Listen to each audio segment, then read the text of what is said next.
answering your questions and updating you on the City of Berkeley's efforts to fight COVID-19 over the past several weeks. A lot has happened in the past several weeks, and we look forward to updating you on our efforts. One thing I want to highlight is we have been significantly ramping up our testing in the City of Berkeley, and that really is a testament to the work of our health officer and public health staff and the Department of Health, Housing, and Community Services. And as we are increasing testing, we've noticed two things. One, delays in people being able to get tested.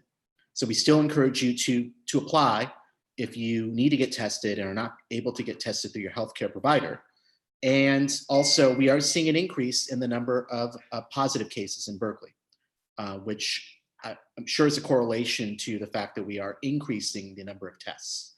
And so I am very concerned, as I'm sure our health officer and all of our city staff are, about the trends that we're seeing throughout the country, and even here in the state of California, where we are seeing an increase in the number of positive cases. And we know of a few instances, even in Berkeley, such as the increase in infections of college students who had participated in parties and events in close proximity, actually in violation of the health orders that the city has issued.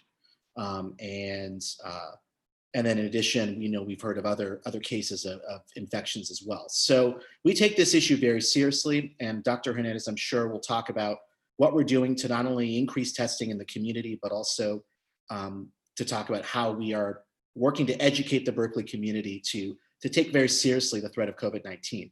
It's been 4 months since the shelter-in-place order took effect.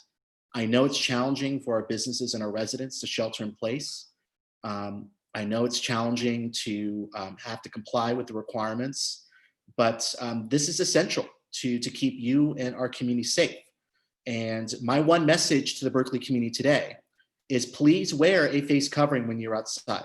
Please practice physical distancing. This is very important for us to be able to fight the spread of COVID-19 and to keep your neighbors safe. And so I know we've gotten a lot of questions around people wearing face coverings, and we'll talk about that, including the city's plans to increase education and enforcement around that issue. But we need to take very seriously these precautions and these requirements, because this is a matter of life and death. So with that, I want to turn it over to our health officer, Dr. Hernandez, and thank her for her ongoing work. And Dr. Hernandez, if you can update us on the number of cases in Berkeley as of today, and any other information you'd like to share with the Berkeley community around the city's efforts over the past several weeks. Absolutely. So I will start with the numbers and then talk about what we're seeing, what those numbers mean for Alameda County and for City of Berkeley specifically, and then some of the other pieces that kind of go into our response. I'll talk a little bit more about testing as well.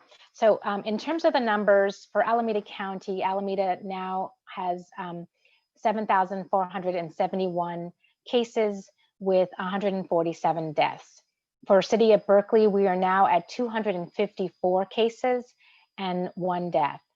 As the mayor mentioned, we are testing more. We now have had 13,254 tests performed and reported to us on City of Berkeley residents. And as you know, there's a benchmark that I have set and also a benchmark that the state has set in terms of number of tests per day that will show us that we have adequate testing capacity, and that capacity translates into how we can detect disease and then subsequently control disease. So that benchmark has been met, and actually has been met since the end of June.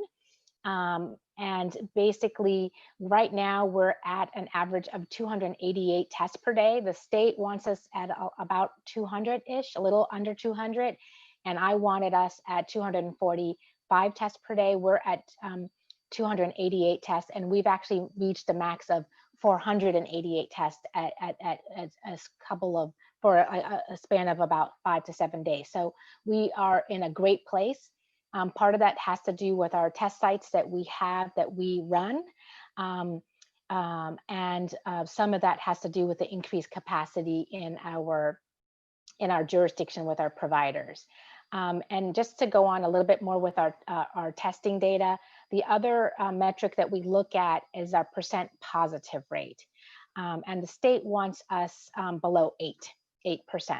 We are at 1.6% positive in our tests. So what that means, of all the tests that have been done, of all the 13,000 tests that have been done, we're at 1.8% of the people who are tested positive, which translates to 254, are positive. So we are well under the 8% positive. When I reported last on this forum, we were at 1.8. So we've been below 2%. When you do look at our percent positive throughout the city, there are areas that are higher. And I'll talk a little bit about that, but essentially it is in the areas where we have student housing and where students live, whether it's on campus or around campus. So that's where when you track the percent positive data around the city, we're seeing it higher in those areas where Berkeley students are, and they're anywhere from about 2.5% to about 3.5%. So definitely above our 2 that we're seeing here, under 2, but still well below the expectation and the benchmark that the state has set. Alameda County, just for your information, is at 3.9% for their percent positivity. So in terms of what we're seeing in cases, we're still seeing a lot of transmission, which is community transmission. And how that looks for our jurisdiction is that people are out working, they come home and they transmit it to their households.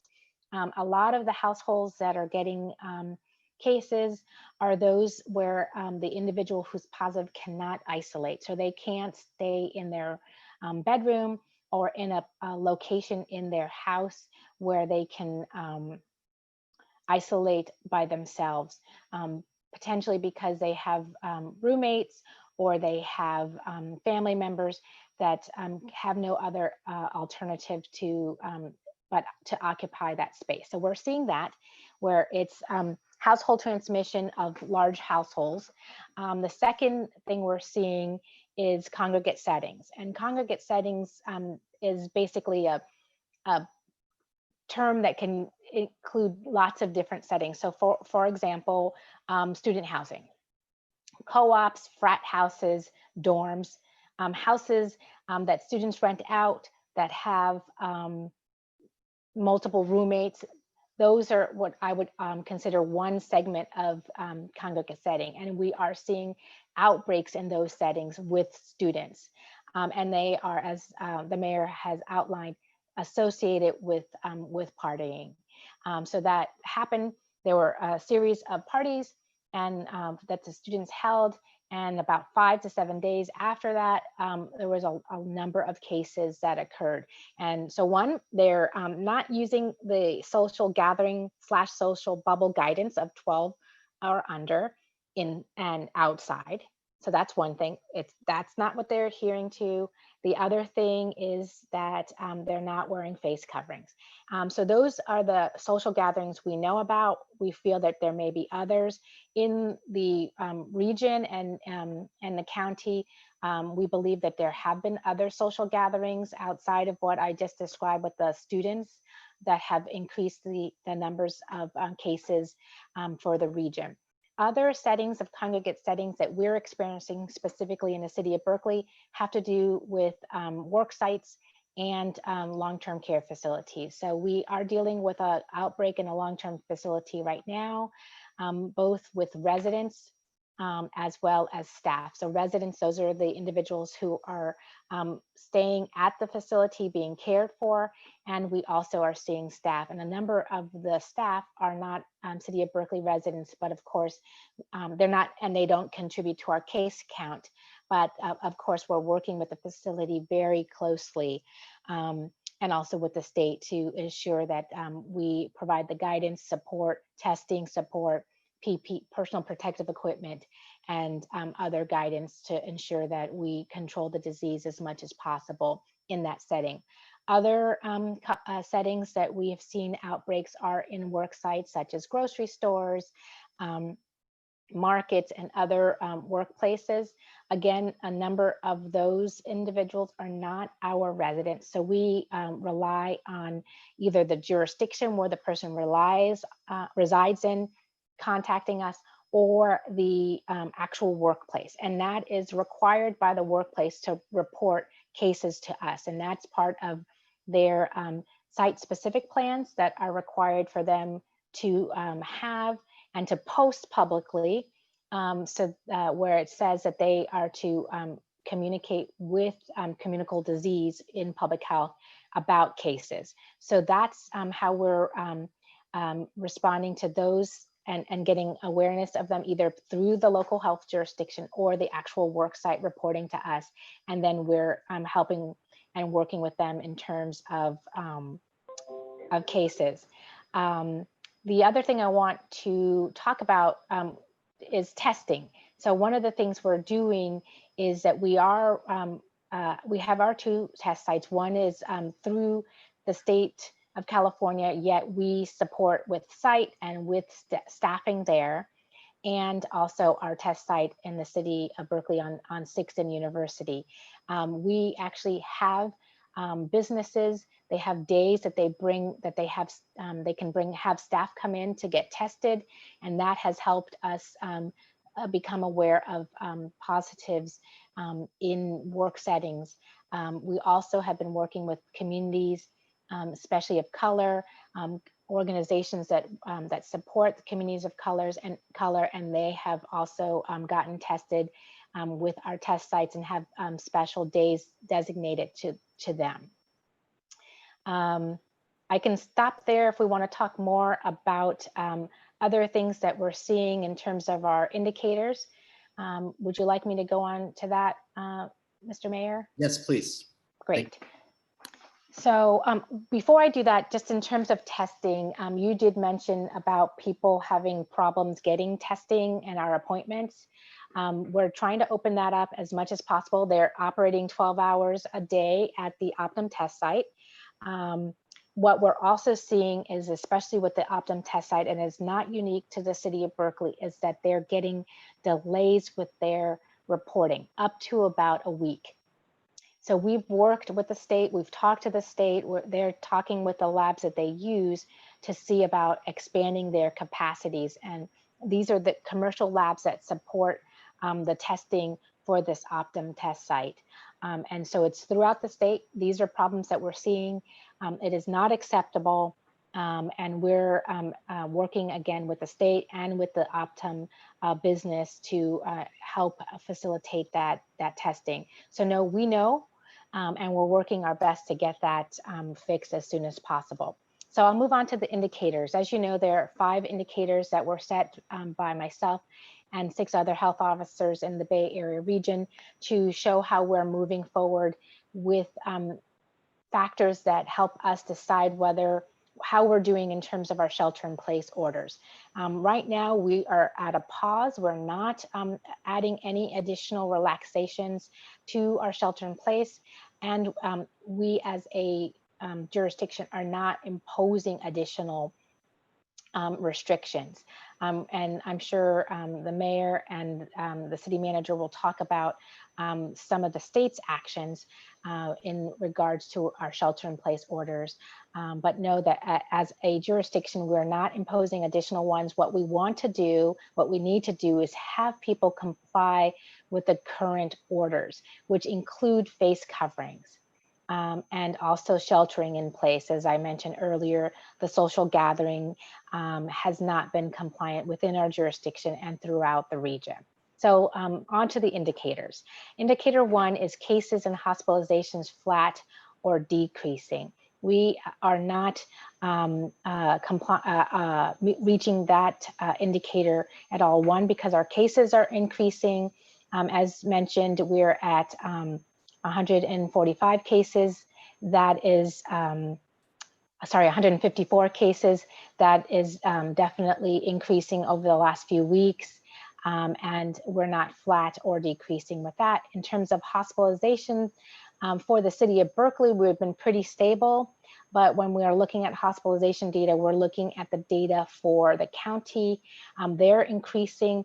They were rising at a rate that was a bit concerning a few days ago. It is now seeming to have stabilized, but is still very high. So we're watching that number both as a city jurisdiction and as a county. In fact, my understanding is that case rate especially is probably going to cause the county to be on what's called a state watch list. And that is where the governor, if we're on that watch list for 3 days, then the governor will impose some restrictions. So there's a strong chance, especially with our increased cases in the county, that we will be put on the watch list. And even though we're our own local health jurisdiction, the state will potentially require us as a city to potentially alter some of our activities based on that watch list. So that's something we're watching. I'll move on to the second indicator, which is hospital capacity. We have met that capacity, that indicator. We have about 140, 150 people hospitalized in the county's hospitals, and there are 3,000 beds that are available. So we have met that that hospital capacity. Some of you are aware that there are residents from other jurisdictions in our hospitals. Those are namely from Imperial County and also inmates from San Quentin. So those individuals are hospitalized in our county, but they're not impacting our capacity. As I mentioned, we have thousands of beds available, but we are watching that. We are in touch with Alta Bates, our hospital within our jurisdiction, and they are doing well. In terms of indicator 2, which is testing capacity, as I mentioned, we've met that. Indicator 4, sufficient case investigation, which looks at contact tracing, isolation of cases, and quarantine of our contacts. We have not met that one, and that is due to the fact that we've transitioned to a new indicator platform for capturing our cases and our contacts. We essentially switched over to this platform in a week, something that's usually done in a year. So while we are working and are isolating and quarantining our cases and contacts, it just hasn't been inputted fully into our system. So I want to be rest assured that the work has been done. It just hasn't been inputted into the system. But to be clear, that's how we're reporting out that indicator. So that is why it looks like we haven't reached it. And the last indicator is about personal protective equipment. Again, we have not met that. The hospital has a sufficient capacity and personal protective equipment, but some of the providers, skilled nursing facilities, and some of our clinics do not have that level of PPE that they need, partially because the supply chain is still opening up, but the other part is because other parts of the nation and other parts of the state are requiring more personal protective equipment, so they're being diverted there as opposed to these facilities. So we continue to monitor those 5 indicators, and as mentioned, indicator 1 with our cases and our hospitalizations in the county are ones that we watch pretty much daily, if not 2 or 3 times a day. I will stop there and answer any of the questions in our Q&A that might address, elucidate any of the other work that we're doing. Thank you very much. Before we move to the city manager, I just want to share the new indicator reporting website. So I'm going to share screen. The beauties of technology. And if you go to cityofberkeley.info/COVID-19-indicators, This is a new webpage that our public health staff and city public information staff have developed, where we are reporting on a weekly basis our progress in meeting the indicators, all the 5 indicators that Dr. Hernandez had just described. So we encourage Berkeley residents to visit this site to track our progress in meeting our indicators. And I just want to take this opportunity to thank Dr. Hernandez and all the staff who made this happen and got this done very quickly, actually. It's extremely important for our community to understand where we are in not only meeting these indicators, but where we are in addressing COVID-19. And this information is very critical for our ability to be able to continue to safely reopen our economy and our schools. So this is very important information for all of us to have.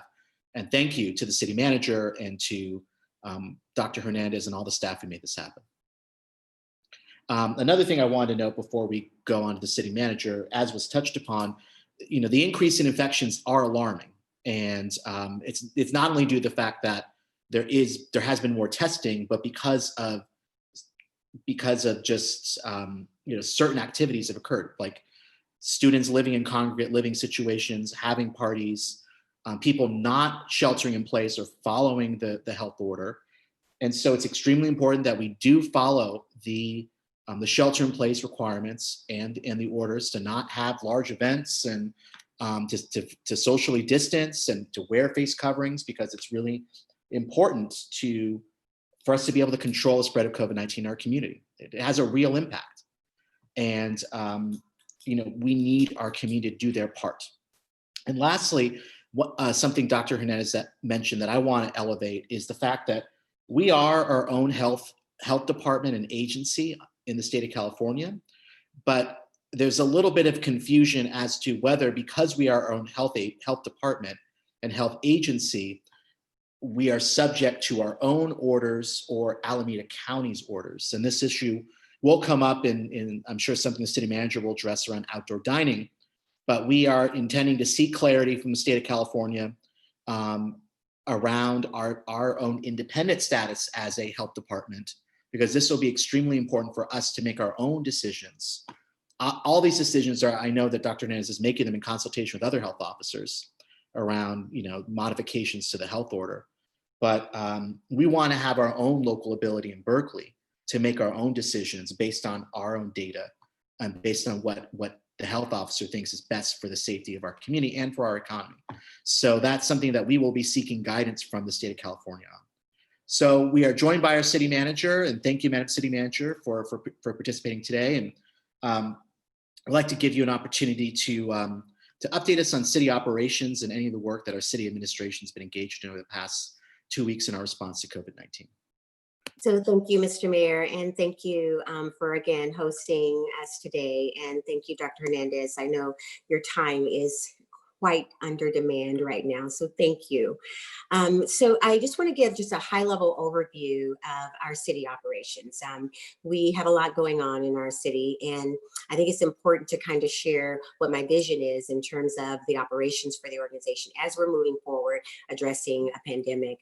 So one of the things is just looking at our COVID-19 response and making sure that that response is timely, and that it's also measured, and that we're able to be flexible and nimble as an organization to respond. So as we see testing needs increase, as we see contact tracing increase, and as we start talking about enforcement and how we address that around our city. Those are the key things that we're going to be focusing highly on, also around our unhoused. That has been our number one priority as well. So we're looking at how we serve you best. And I think it's important for us to just be very specific about those things that are critical and as they're arising and as they're occurring. So number one, our business community has seen tremendous impact. We know that as of late last night, we received word that Alameda County would be adhering to the guidance provided by the state of California, that they are requiring that any city in the state of California that does not have a variance to allow outdoor dining must close down their dining. Outdoor dining only. They are still allowed to operate, with pickup curbside, as well as to pick up delivery of food. So for us as a city, while we are an independent health agency, we are currently under the auspices of Alameda County until such time that we're able to ensure and gain concurrence with the state of California that we can seek our own variance, or that we can jointly seek variance with Alameda County. I do understand that Alameda County will be securing or trying to secure the attestation, this variance through the state of California. As soon as Tuesday, I believe their Board of Supervisors will be providing, or at least opining on a resolution to allow for this to occur. But until such time, we are under the strict guidance of the state of California. So neither Alameda County nor the city of Berkeley have rescinded any of our orders. But as you are aware, the more strict order will prevail. And at this time, the state of California's order is the more strict order. So we are going to have to comply with that order. We are hoping that this will be a very short temporary change to our outdoor dining in the city of Berkeley. But we are going to have to adhere to that order. And we are going to be vigorously supporting Alameda County and or jointly, if we can, adding our data in so that we're recognized in this effort for variance. I think it's critical and important also that we start thinking about what that looks like for us independently. And that will take some work with our local officials, as well as with our mayor and council, but looking at how we can move our needle independently, but in a joint way with Alameda County. We've worked together well with our surrounding jurisdictions, and we're not trying to be independent in that way, but we are trying to make sure that we protect our city, that we make sure that our business needs are met here locally, and that our community's needs are met as well. So we're going to do whatever it takes to make sure that we can address this head on and in the best manner possible and legally. So that is how we're advancing this conversation. But for now, effective immediately, outdoor dining in the city of Berkeley is not allowed at this time. But we will give more information certainly by Monday to make sure that Alameda County is moving forward with their variance, and we'll be supporting and providing them with our data so that we can be included in that as well. As you know, there are only two other cities in the state of California, and I think that's Long Beach and Pasadena, that have their own health agency. Those two cities have also provided their data to their county agencies to be included in a variance request as well. And I'm not sure, but Dr. Hernandez, I think they have their variance. So they currently have a variance in place. So that variance took approximately 48 hours. I think it was about 2 to 3 days, maybe up to 72 hours for them to receive their variance. So we're hopefully not talking about a long time here. We're hopefully talking about something that's pretty small that we'd have to have this outdoor dining closed down. So we're going to work hard on this. We've been working. We were up late last night and early this morning trying to figure out what we could do in the city of Berkeley. What the state's actual guidance says, and how we can apply it to the city of Berkeley. And we just have not found a way to carve us out of more strict guidance. So we've got to adhere to it at this time. So, Mr. Mayor, I do have a lot of other things I want to talk about as we're moving through, and I want to step off of the issue about outdoor dining and just talk about, we've just closed a $40 million shortfall with our budget.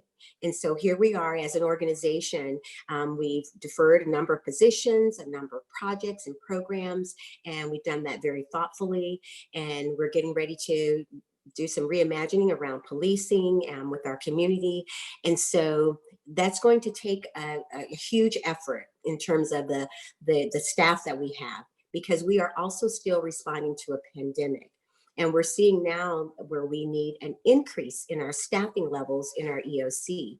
So we're having to look at and measure what things get done first, second, and third. And with COVID-19 being our #1 priority, any policies and programs directly related to that will get first attention here in the city. And then we're gonna, continue to try and do everything else that we need to do as a city as well. So those things are gonna be challenging. So I wanna encourage the community to just be patient with us. When things are requested of us, we're going to be as timely and responsive as we can. But just know that we're running tight on our staffing levels. So capacity is becoming an issue for us, but we're going to work very hard to make sure that we respond to your needs. Lastly, as I've stated, all of our employees are back to work. They have been back to work since June 1st of this year. And they are all deployed in various ways. Either they're running baseline services, or they are working directly for the EOC, or they are working on major programs or projects that are still underway. We are still working in the city of Berkeley, and I want to make sure that our community knows. So I want to point out a few things that are still going on. We still have 2020 census that's still underway. We still have a lot of work going on with our healthy streets. We are pursuing website redesign. Our HOT team and our mental health teams are still out there working every day. We just did big groundbreaking for Berkeley Way. That's a big piece, a huge effort for our council and our staff in HHCS and planning. Civic Center visiting process is underway. Shattuck reconfiguration. We still have a lot of our parks and recreational camp services and programs that are going on. And I just want to say that in the future, what we will be doing with our camps for children and after school programs is we'll be linking those to whatever the school district does in terms of how they are bringing and returning students back to school, or if they're doing more distance learning. But we're going to tie our needs to their gaps. So whatever time they're not in session, and elementary and grade school children, we're going to try and tie it to them. So ballot initiatives are underway. We're looking at online planning services and making sure those are in place. And, public safety. We are still responding to multiple calls for fire service and police service. So we are still working as a city. And if you look around, buildings are going up, streets are being improved, infrastructure is still happening in our city. So just know that nothing is we're still essential service workers, and some of that means to continue essential services and baseline services. So I want to thank everyone for their time, their patience with us as a city as we handle this crisis. So thank you. Thank you very much, Madam City Manager, and thank you for your leadership during this time. Thank you. We're lucky to have such an incredible leader. Thank you. Leading the city administration. So let's now turn to your questions. We received a number of questions over the past several days, and I'll first direct this first set of questions to the city manager as they relate to sort of city operations and enforcement. A recurring question that we've received is around Berkeley's support for childcare providers. Are there specific things that we're doing to provide assistance to childcare providers? I know that the recent health order did allow childcare to occur in a more limited capacity. So I don't know if there's anything that Dr. Hernandez or the city manager could share at this time around, what we're doing to support childcare providers in the city of Berkeley. I know that we had a conversation, Madam City Manager, around looking at the impact fees that the city collects from commercial projects as a way to provide maybe subsidies for low-income parents to be able to get access to childcare. But if there's anything you'd like to add on that, I'm sure our community would greatly appreciate it.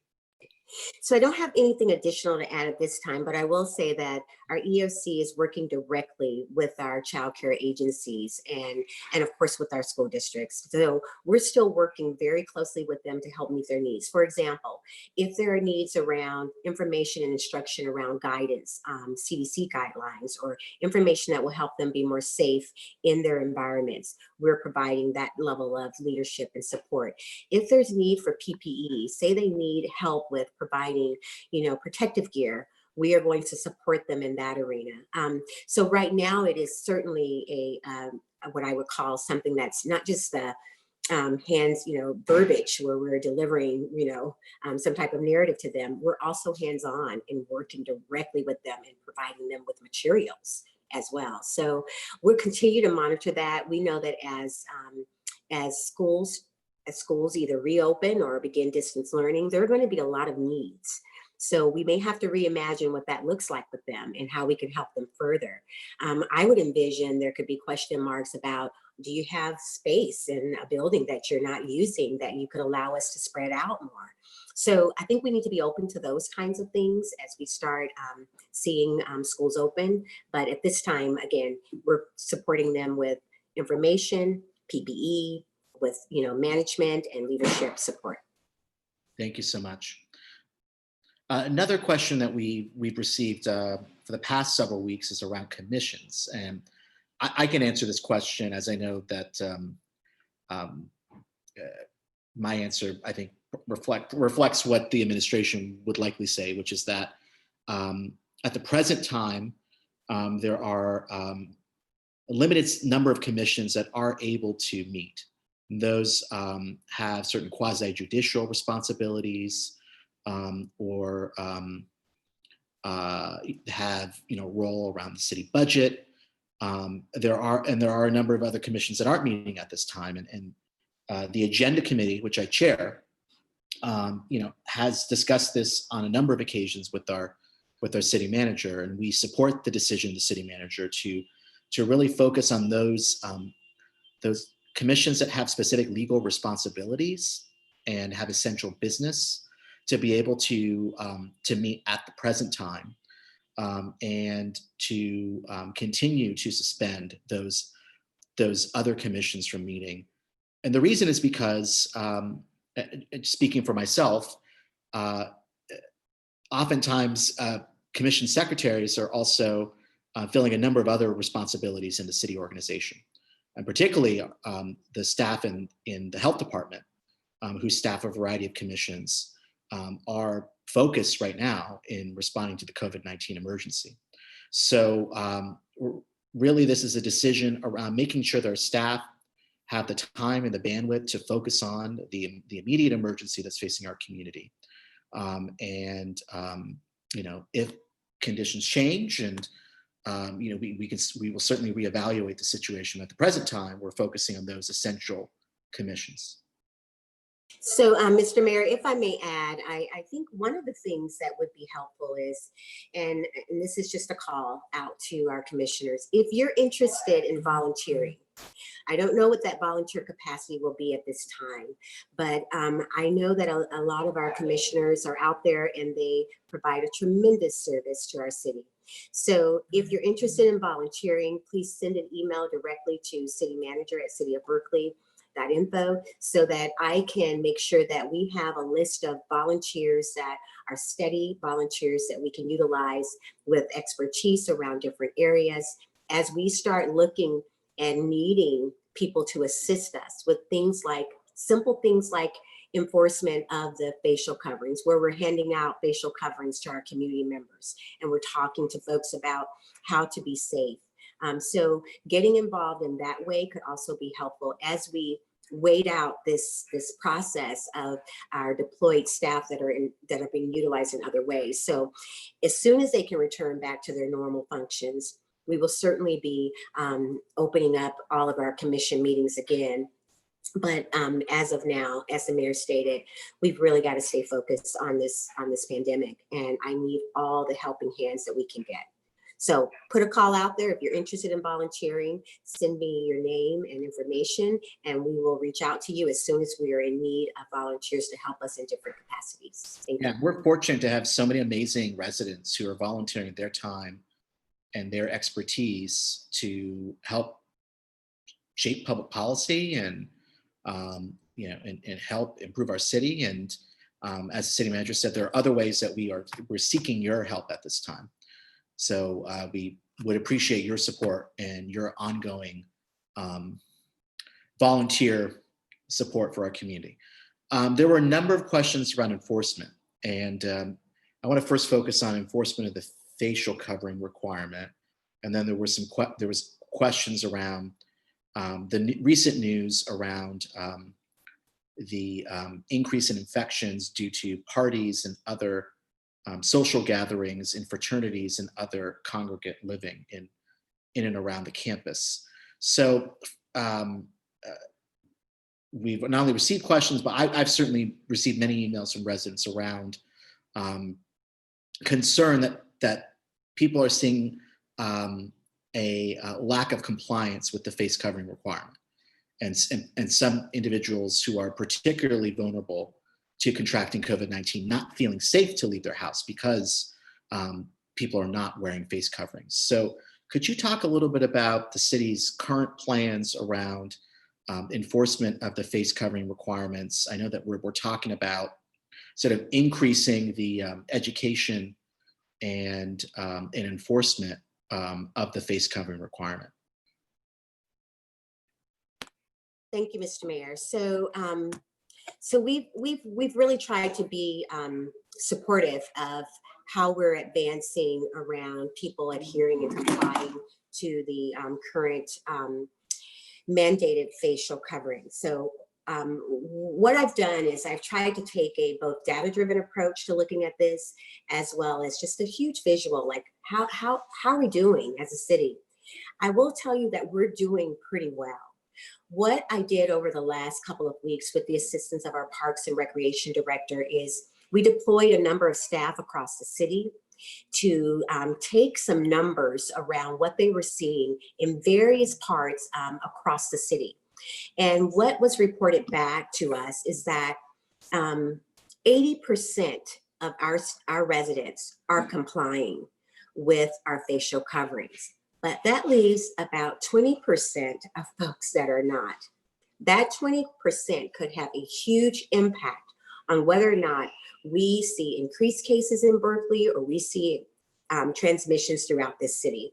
So I think it's still important for us to advance some type of level of compliance. Now, the worst case scenario in this compliance that we already have the ability to do, that's a misdemeanor. None of us are interested in doing that. We're not interested in looking at any criminal activity around this. And we are not even interested in having our police officers out there trying to talk to people and tell them that they need to get their mask on. But what we do want to do is we want to make sure that, number one, masks are available, that people sometimes just forget, and sometimes they don't have the ability to obtain one. So we want to make sure that there's a lot of availability out there. We want to make sure that people are well educated about what's required of them and when they should be wearing their masks. And we want to make sure that our folks, our city employees, are modeling that behavior. So those are some very important things that we could do right off. And then I also believe that we may be looking at a fine approach where we would maybe begin fining individuals that do not, sorry about that. I'm having interruptions in the background.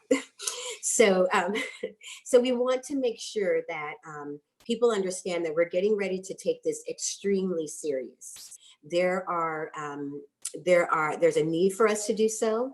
And for folks that are seeing people out there individually that are not complying, we do ask that you call and report, egregious violations of non-face coverings, like large groups out there that are in the city that are not observing this. Individuals, I think at some point people are going to get used to that, especially if we start finding folks. We're not doing it, but we haven't landed there yet. But I do want to alert the community that we are looking at all of those steps. Everything from a robust campaign and education process, which Mayor, you are looking to begin working on. So once we get that campaign launched with support of city staff as well, and we'll be there to support you along the way, we want to get that done as well. And then we believe that after that, we would start looking at possibly a fine, possibly early notice, and telling people that, hey, you've got to wear these facial coverings, this is coming. So there's still a stepped process that I think we can go through in order to address the facial coverings and apply more compliance, a greater level of compliance, around people wearing their facial coverings. But again, the good news is that people are wearing their masks in the city of Berkeley. And that sampling was about, I think it was a week-long sampling of people throughout the city of Berkeley where we were taking data. And so 80% is still a good number. So I want to thank the residents for doing that. Thank you. So while it is encouraging that, of those locations that were surveyed, that we had, 80% of people wearing face coverings, I do know that some of our residents are concerned that they see people that aren't wearing their face coverings, and it makes it difficult for them to want to leave the house and to access, essential services, get groceries.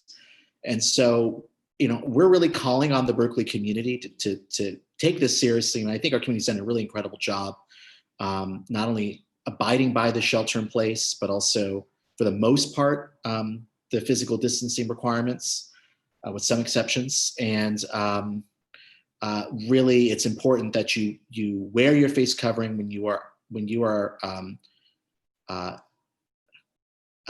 not with somebody who's in your household and you are outdoors, and have a face covering with you. And so we're going to be, in the coming weeks, really working to try to raise awareness and really try to encourage the Berkeley community to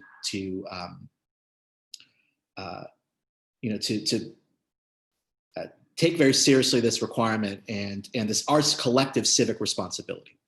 So, so I know that there were some questions around, what is the city and the university doing around these parties and events that are indoor events that are happening, which have resulted in a spike of infections of students and other residents.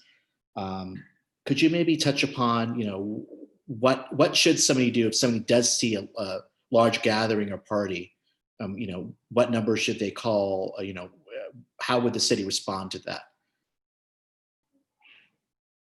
I believe, Madam City Manager, you're muted currently. Thank you. So at this time, if it is a large gathering of people, they should call non-emergency. That's the line that they should call for a large gathering of people not wearing masks. We also ask for folks to call 311 when they want to report, different things throughout the city. But for a large gathering where people are truly vagrantly, non-compliance to this order, you need to call non-emergency. And along those lines, I'm actually meeting with Chancellor Christ on Monday, where we're going to discuss this issue as well as the campus's plans for the fall. And I know our health staff have been coordinating with the university around their plans, but this is concerning, and it is something that we are the city leaders and university leaders have to encourage those fraternities, the co-ops, and students that are living in congregate living situations to comply and take very seriously the threat of COVID-19 and the shelter-in-place requirements. Dr. Hernandez, I don't know if there's anything you wanted to add on this as well. I did. I wanted to comment on two parts. One, the University Health Services, the Tang Center, has been a partner with us pre-COVID, and has continued to be a strong and great partner in terms of helping control disease on the college campus or the university campus. And they continue to do that with COVID-19 in terms of helping with interviewing and contact investigation of those students. And they're also helping us provide education to the co-ops and to the fraternities. We kind of tag team on those levels. We also are talking about the impact of these actions of these students on not only the health of the college campus, but also the greater community, because we know that these students, even if they're on campus, don't stay on campus. And of course, my biggest concern is the impact to other individuals that are maybe not as lucky to just have a mild case of COVID-19 or be asymptomatic. So that's something we are working with the Tang Center, as well as the Vice Chancellor, one of the Vice Chancellors, in terms of providing support, direct support to the co-op in terms and the fraternities in terms of education, but also planning on how this how this might impact their operations. The other thing is what happens now truly impacts what happens in the next month or two when students are planning to be on campus. So yes, of course, the disease in the region and the state is going to decide, the governor is going to decide whether universities can open or colleges can open in-person classes. But I also, there will be specific city decisions based on what happens if they're allowed to have classes. So we are working with the Vice Chancellor, the Tang Center, and as you mentioned, Mr. Mayor, with the Chancellor herself on those things. And we hope that this is a learning process. We know, I know personally that young individuals act differently than what we want them to act. So we know that this is a factor there, and we have to put guardrails in so that we can protect the community at large. And I'll stop there. I know I've heard some concerns from Berkeley residents about the potential for the university to have in-person instruction. I know they've announced that they're intending to implement a hybrid model this fall, where they're not going to allow class sizes of more than 25 students, but all other classes would be virtual. But I know that some Berkeley residents are concerned about students coming back to Berkeley, and what are we putting in place? What protocols and precautions are we putting in place? The testing, and I know that's something we'll be discussing. We are discussing. We will continue to discuss with the campus, because that is a serious concern, and particularly people coming from different parts of the country and the world, and making sure that we can control any potential spread of COVID-19 if that were to occur. And I'll say this, I don't want to take up all the time on this, but yes, I have heard from members of the public as well about their concerns about the university and the university's decision to potentially have classes on campus. I think that decision is evolving. This experience is factoring in. So I think that there'll be a different, the classes might look differently.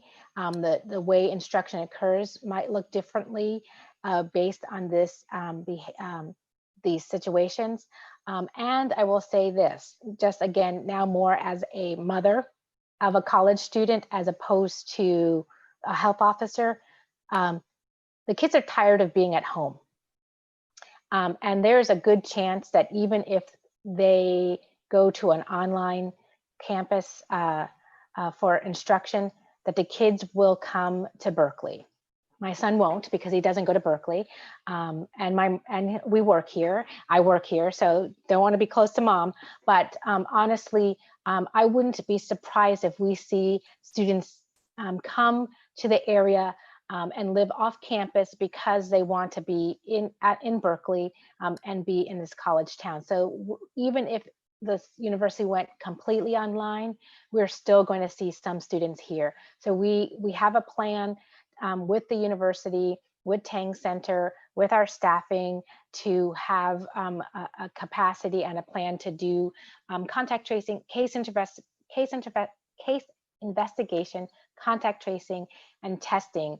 Tang and the IGI lab, which is part of the university, has capacity to do some of that testing. Of course, students may use other forms of healthcare and may get tested in the community as well. But these are things that we're standing up now, building our capacity, knowing that even if best case scenario, that the school goes online, that we're still going to see student presence on campus, probably more than what we're seeing today. Thank you. I'm going to ask one more question to the city manager and then go to Dr. Hernandez on a few health-related questions. There was a question from a resident around the large number of encampments along South Shattuck in South Berkeley, really kind of from Haste all the way down to actually all the way down. I just the other day I noticed some people are camping in medians, and the question was, if the city was had plans to kind of address the accumulation of objects and debris associated with those encampments. And Madam City Manager, if there's anything you want to add about how we're responding to those encampments. Yes, so we have seen a huge surge of encampments popping up all over the city. And one of the things I just want to start out by saying, our unhoused community right now that are taking residents up in tents, they have to be there right now. We are doing our best to find shelter and also individualized spaces for folks through Project Room Key and right here in Berkeley, and putting them into housing in terms of trailers and bedrooms and places where we can get them into single capacity dwellings. As you know, we've had to decompress our shelters. So we've had to move people out of the shelter spaces that we've had and try and find other avenues of shelter for them. So we're at a difficult space right now. But what we are doing to address what you're seeing is that, number one, we will be looking for an encampment, a sanctioned encampment location in the city of Berkeley. We're still assessing across the city on where we can set up and have a managed support service for campers that are out there on our streets, because they have to remain out there right now. We just don't have enough spaces for them to go. Number two, we are working with Alameda County to secure additional hotel beds within the city. We believe that we have great progress, around 68 additional beds at a couple of hotels here in Berkeley, and we'll be looking to move most vulnerable populations into those hotel spaces.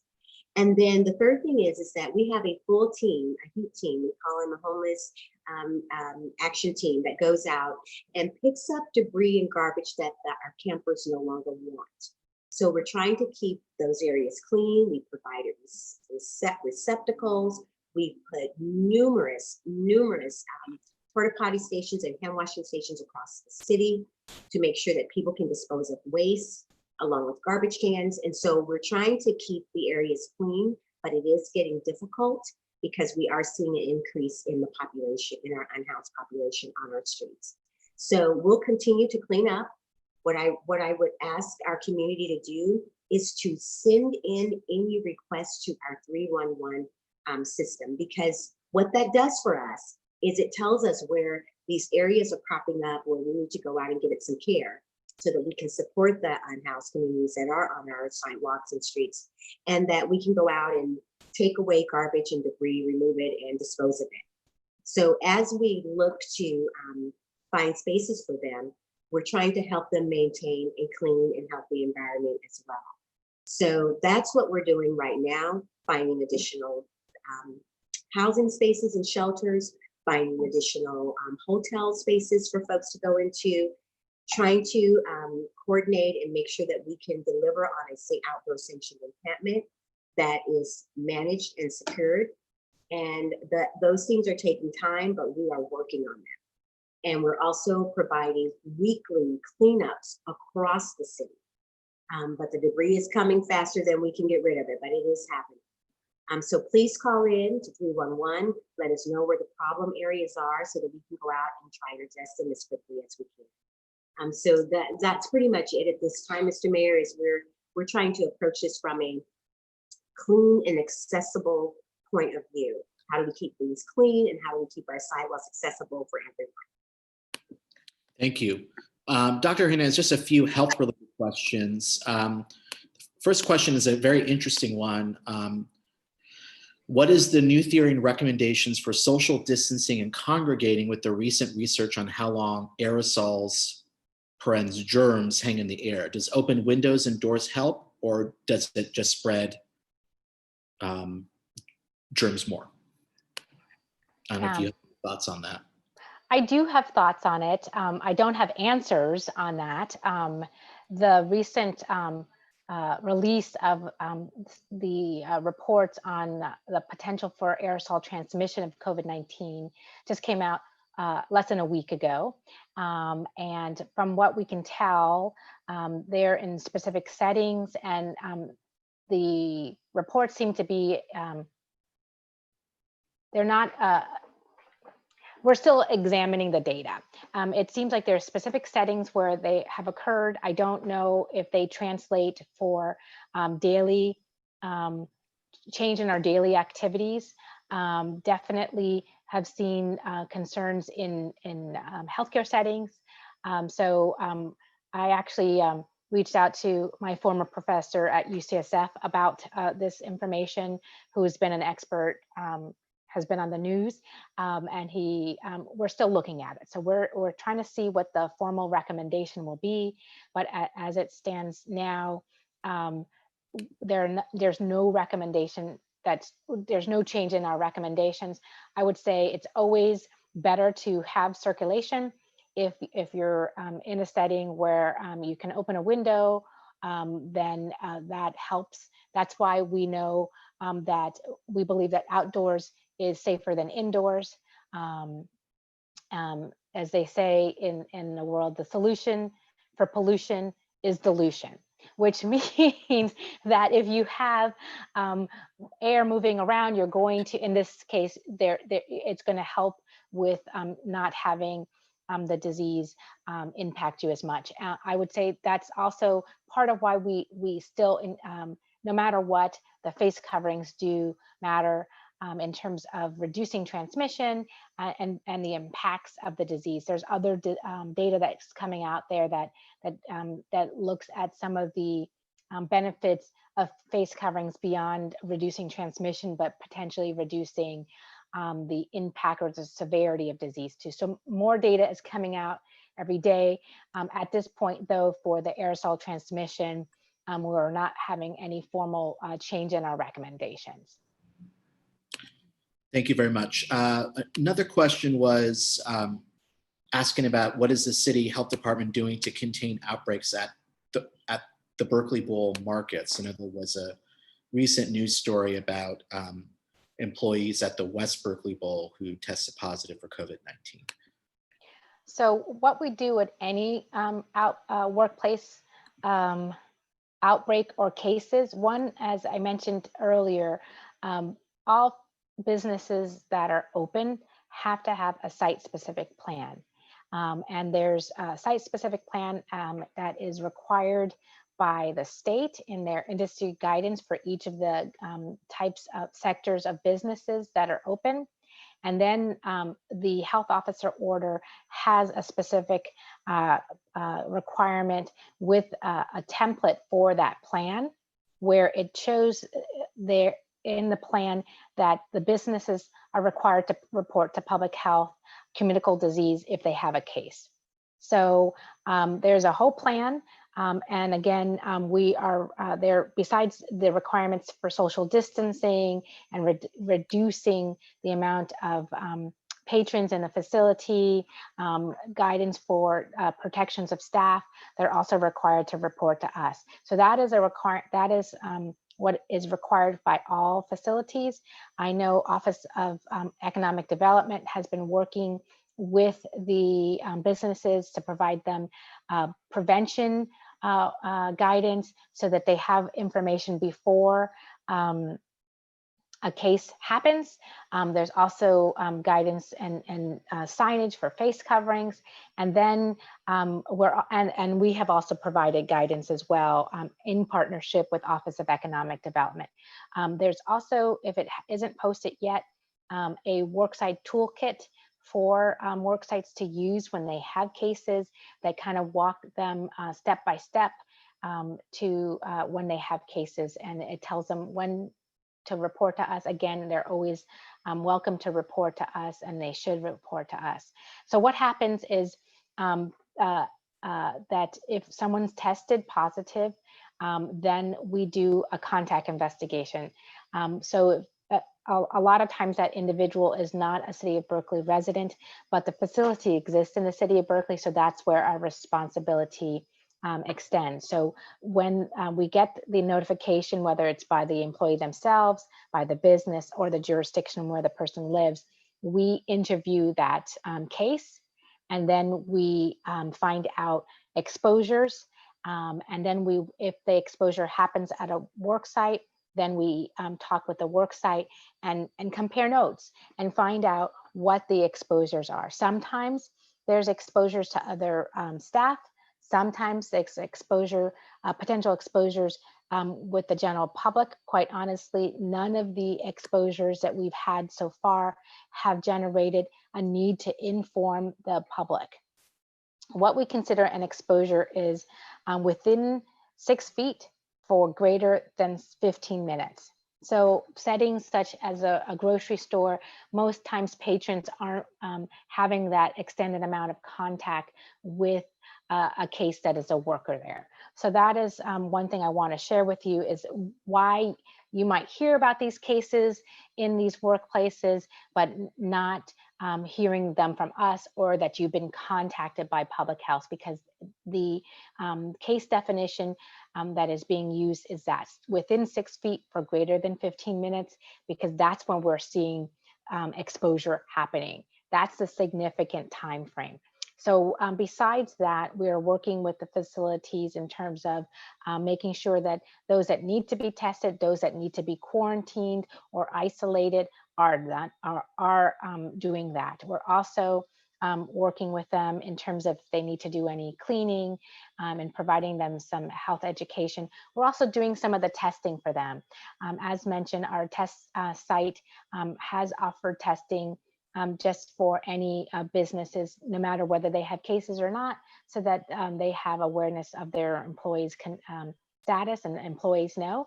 And then if there are cases or outbreaks, then we try to work with them to try to get them tested through our test site. So that's in a nutshell what we do for the work sites. Thank you very much. There were a few questions about social bubbles. Particularly about the definition, and one example that was noted was this resident had last Saturday had seen a large event at Cedar Rose Park, where it started small but then grew much bigger and ultimately encompassed around 30 people. This individual noted that many were not wearing masks. So the question that was asked, are bubbles still encouraged, and what is it, the appropriate size of those bubbles?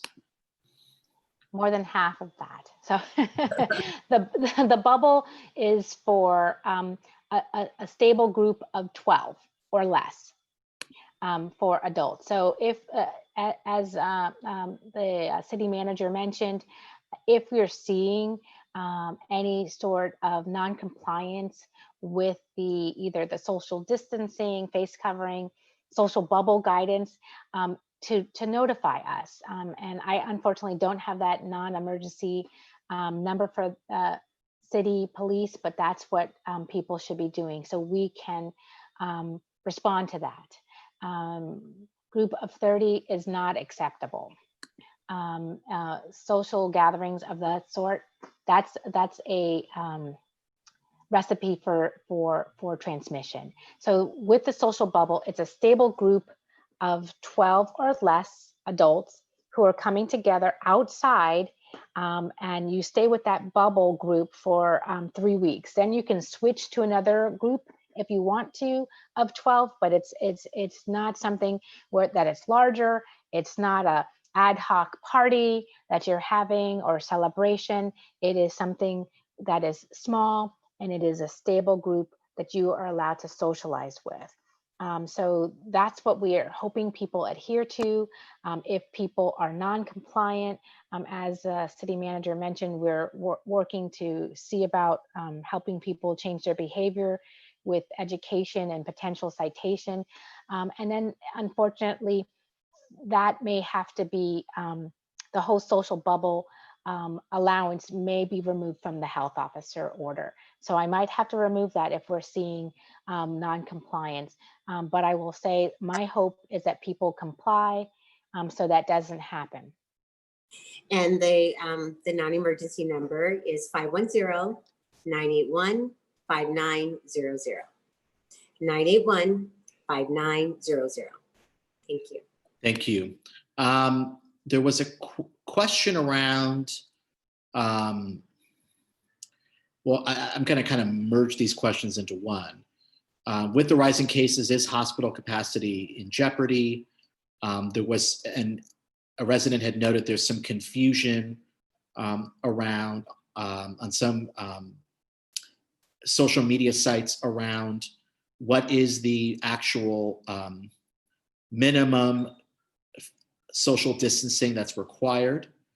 And then there was a question around, do we recommend that all Berkeley residents get tested even if they're not symptomatic?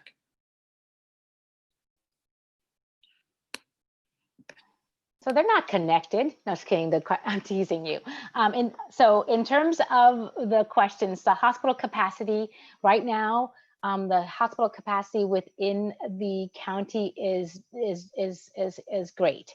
We're not concerned about it, that is one of the indicators that is on the indicator and the web page that you shared with this town hall audience earlier. Essentially, there's about 140 beds occupied at this point, and there's about 3,000 beds that are available within our jurisdiction.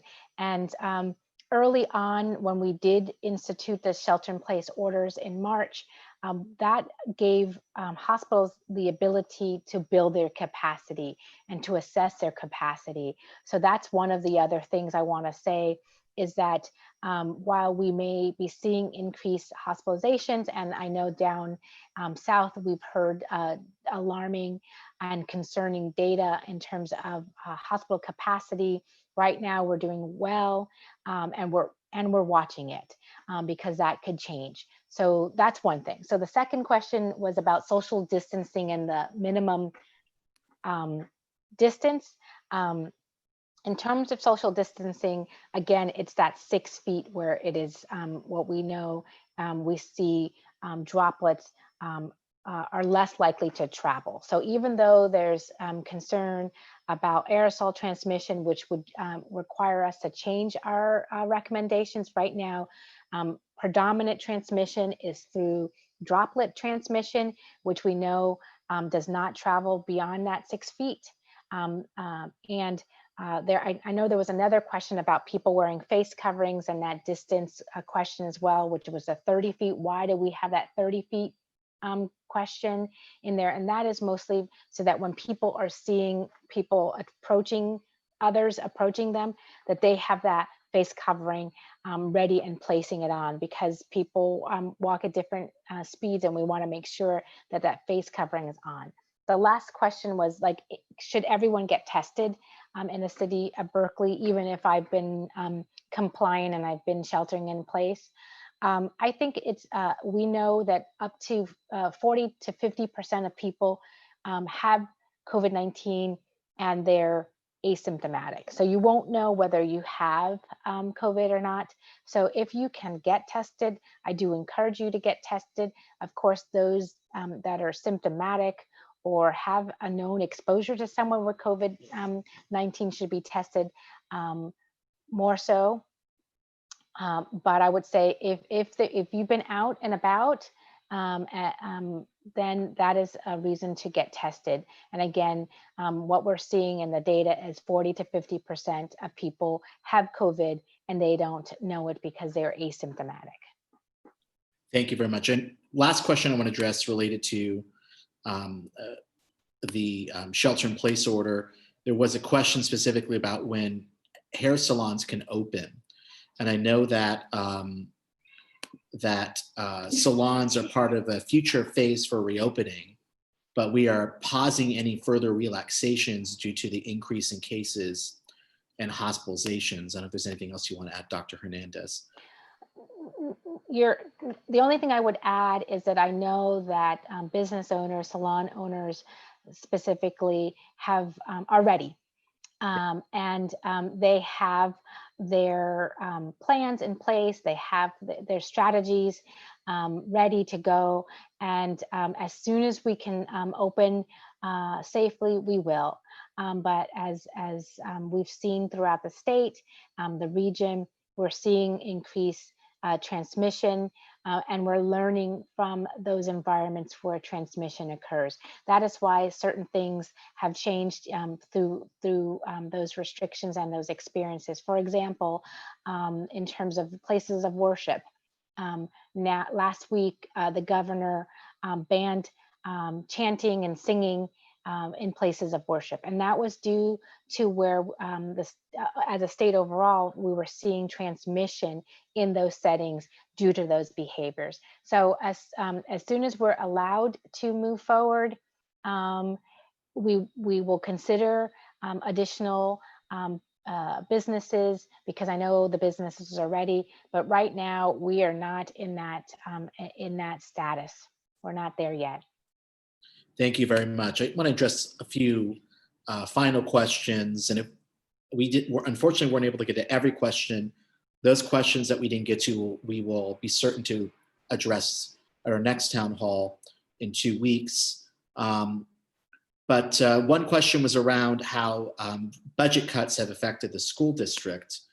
And the school district's budget is separate from the city. And is mostly funded by state revenue, as well as funding from local measures.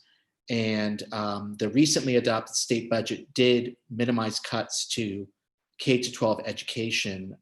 So while the school district had to make some reductions in their budget, they're not anticipating as dire of a budgetary situation as they had originally anticipated. And that's extremely important. And obviously, this last election, the voters adopted 2 measures, one to provide additional funding for educator compensation, as well as funding for school facilities. And thank you to the voters of Berkeley for approving those measures, because that provides, I think, important resources for us, even during an emergency where we are seeing a reduction in state funding. There was a question on open air dining and a concern around the fact that some businesses are putting tables on both edges of the sidewalk, which means that people have to literally walk in the middle of the sidewalk to and pass people on both sides who are dining outdoors. Well, as was noted, at the present time, the outdoor dining is not permitted in the city of Berkeley, but we hope will be allowed hopefully this week if the state does approve an attestation for Alameda County. But we are exploring other public spaces to be used for outdoor activity. And just actually this past week, the city council adopted legislation to allow the use of private parking lots and private property for outdoor dining and outdoor business activity. So, we hope that once we are able to resume outdoor dining and outdoor business activity, that we can look at expanding it throughout the city, to ensure that people are safely able to support our local businesses. And lastly, there was a question, this addresses an issue that was discussed previously from a resident around testing. And, it is taking longer for people to not only get testing appointments, but also to get their test results. And that is that's due to just the demand that we're seeing.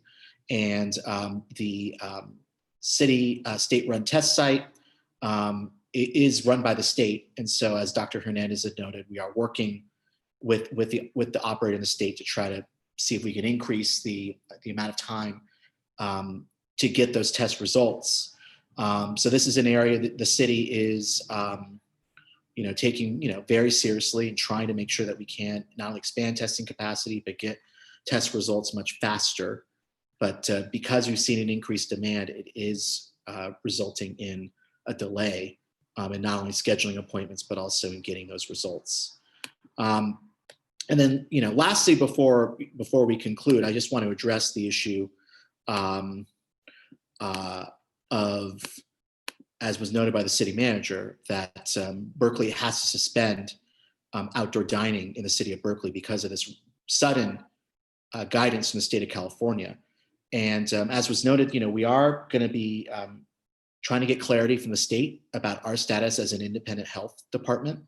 And I hope, that within the next week, the state will grant a variance to Alameda County, which would also cover the city of Berkeley and would enable us to resume those business activities.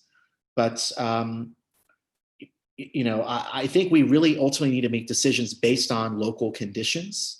And I think ultimately what happened is that the state, as we saw with other states, allowed certain counties to open much sooner and certain business activity to happen much sooner than it should have. And that has resulted in an increase in infections and the state ultimately clamping down because of concern that the easing of restrictions is going to result in a spike.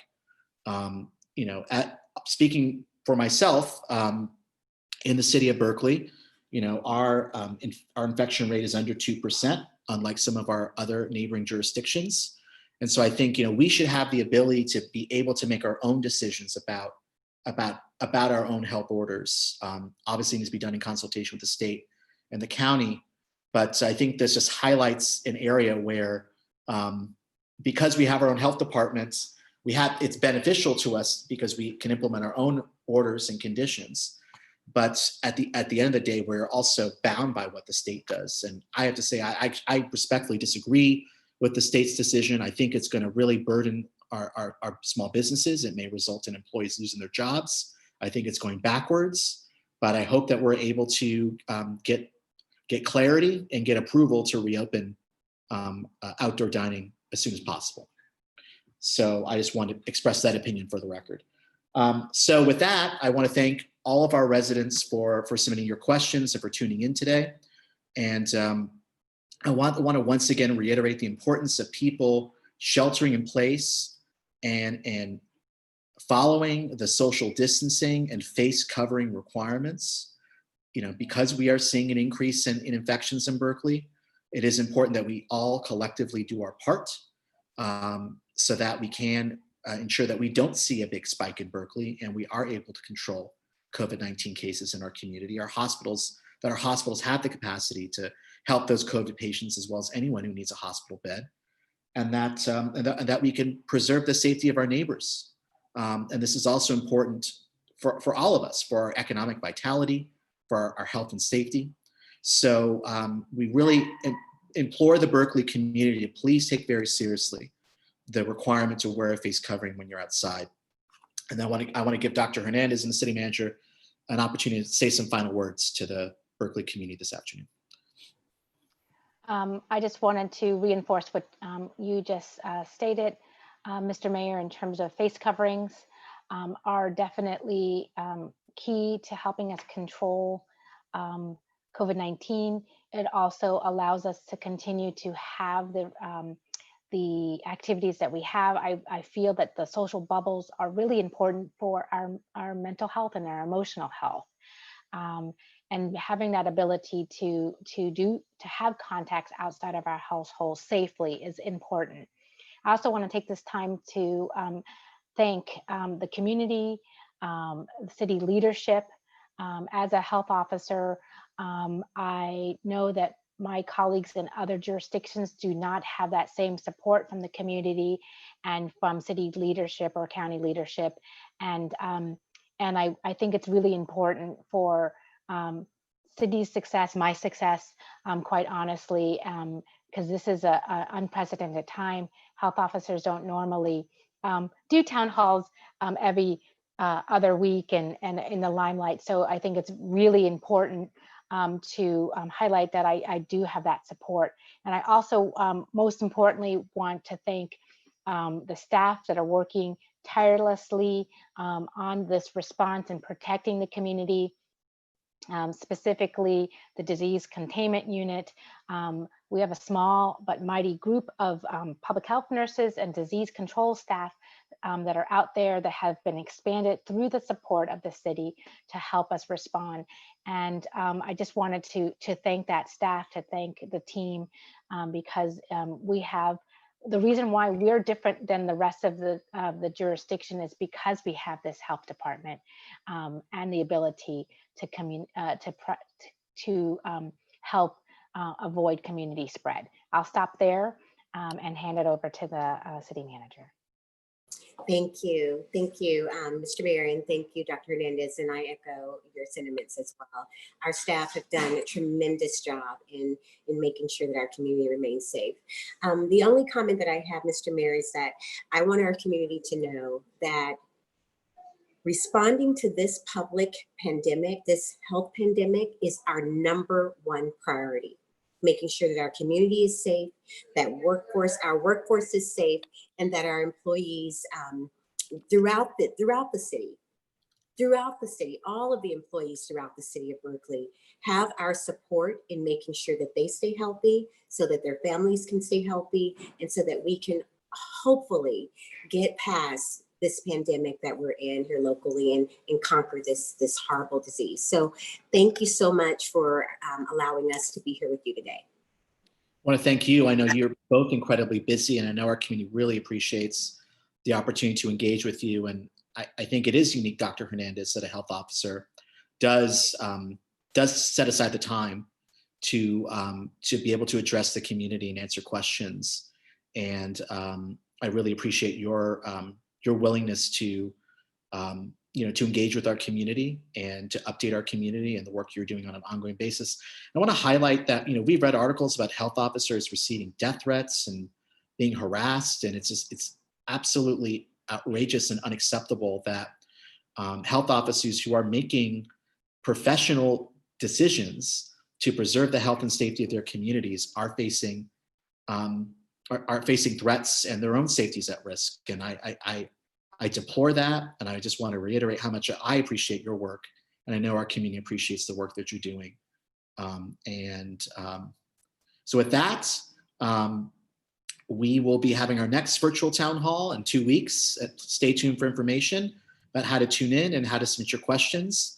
And please stay safe and healthy. Thank you.